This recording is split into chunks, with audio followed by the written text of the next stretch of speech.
환자들이 빈손으로 돌아가는 경우. 해열제 품귀 조짐이 해열제나 감기약 같은 기본 상비약이 부족해지고 있습니다. 코로나19로 해열제가 부족해 약사도 환자도 모두가 발을 동동거렸던 재작년부터 엔데믹 후인 지금까지도 뉴스에 꾸준히 나오고 있는 약 품귀 현상. 최근엔 해열제와 감기약은 물론 항암제까지도 구하기 힘들다고 합니다. 반복되는 약 품귀 현상과 그 이유를 크랩이 알아봤습니다. 최근 한파와 더불어 유행한 독감과 폐렴 그리고 코로나19까지 호흡기 질환이 가장 큰 원인인데요. 독감 환자 수는 5년 만에 최고점을 찍었고 폐렴균 입원 환자는 12월 넷째 주 기준 213명으로 지난달 내내 200명대를 유지할 정도였습니다. 이러다 보니 평소보다 해열제와 감기약을 필요로 하는 환자들이 많았던 건데요. 더군다나 면역력이 약한 아이들의 경우 어린이 전용 해열제가 크게 부족했습니다. 여기에 국내에서 가장 잘 팔리는 어린이 해열제 두 제품이 성분을 이유로 판매 중지가 돼 한동안 어린이 해열제 구하기는 더 힘들기도 했죠. 실제로 많은 약사들은 약이 없어 환자를 돌려보낸 경험이 있다고 말하는데요. 환자분들 실제로 약이 없어서 이 약국 저 약국 다 전화하다 간신히 찾아가지고 오시는 경우도 있어요. 그런데 문제는 약국 약사들도 언제 약이 입고될지 알 길이 없다고 합니다. 수시로 도매 사이트에 들어가 재고 현황을 파악하고 재빨리 주문하는 방법밖에 없다고 하네요. 계속 팔로업을 해야 돼요.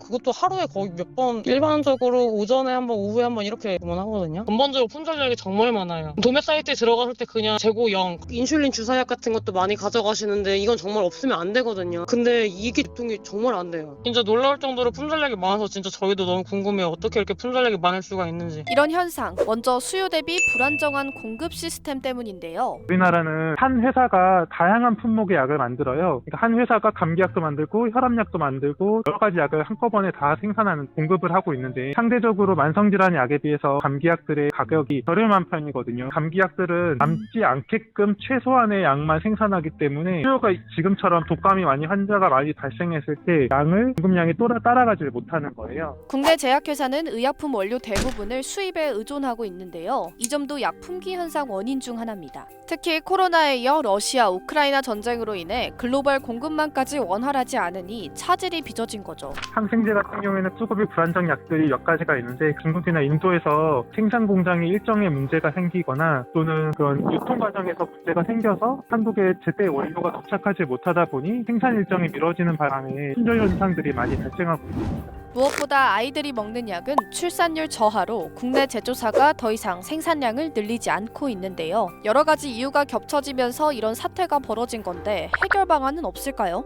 우선은 생산을 충분하게 할 수 있도록 시스템을 마련하는 게 제일 중요하긴 한데요. 그런 대책들은 사실 단기적 목표로 잡는 거고 장기적으로 지금 당장 해결할 수 있는 여러 가지 방법들이 있는데 그중에 대표적인 게 성분명 처방을 하는 게 훨씬 더 현장 대응에서 유리한 측면이 있고요. 여기서 성분명 처방이란? 예를 들어보면요. 우리는 평소에 타이레놀처럼 상품명으로 약을 처방받는데요. 이때 타이레놀이라고 하는 상품명 대신 타이레놀이 지닌 아세트아미노펜이라는 성분명으로 처방하는 방식을 말합니다. 사실상 성분이 같으니까 기대되는 효과나 거의 같다고 볼 수가 있죠. 근데 이제 환자들 입장에서는 처방전에 있는 거랑 다른 약을 준다고 했을 때 약간 뭔가 불편해하시는 경우가 있거든요. 처음부터 성분명 처방으로 하면은 그런 거부감이 아무래도 없으니까 당연히 대체가 되면 훨씬 더 품절 이슈에 대해서 유연하게 대처할 수 있죠. 하지만 이에 대해 우려의 목소리도 있습니다. 의사들은 현재 환자별로 다른 상태를 고려해 상품명으로 처방하고 있는데요. 주성분이 같다고 100% 같은 효능을 보장할 수 없다는 이유 때문입니다.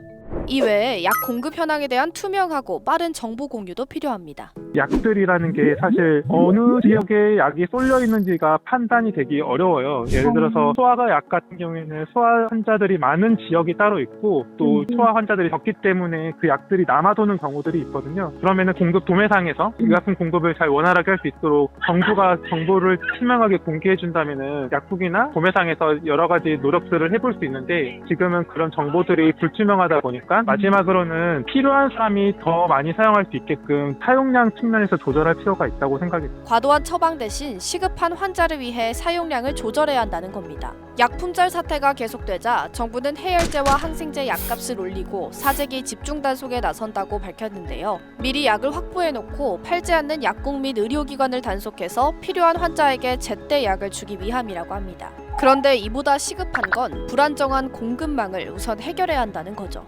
사실 품절 이슈에 있어서 가장 큰 피해자가 환자라고 생각하는 거예요. 조금 안 좋은 소리 듣고 들으면 땡인데 이제 그분들은 너무 중요한 약을 찾아서 여기저기 다 헤매고 다녀야 되니까. 한두 번 놀라고 불편한 사태로 그칠 줄 알았지만 어느덧 예산일이 되어버린 약 품귀 현상. 지금도 누군가는 정말 필요한 약을 구하지 못해 헤매거나 기다릴 수도 있는데요. 우리의 건강과 직결된 일인 만큼 하루빨리 안정되었으면 좋겠습니다. 여러분의 생각을 댓글로 남겨주세요. 이 영상을 제작한 김민지입니다. 지금 구독 버튼을 누르면 매일 새로운 크랩 영상을 놓치지 않고 볼 수 있어요. 좋아요 버튼도 잊지 마세요.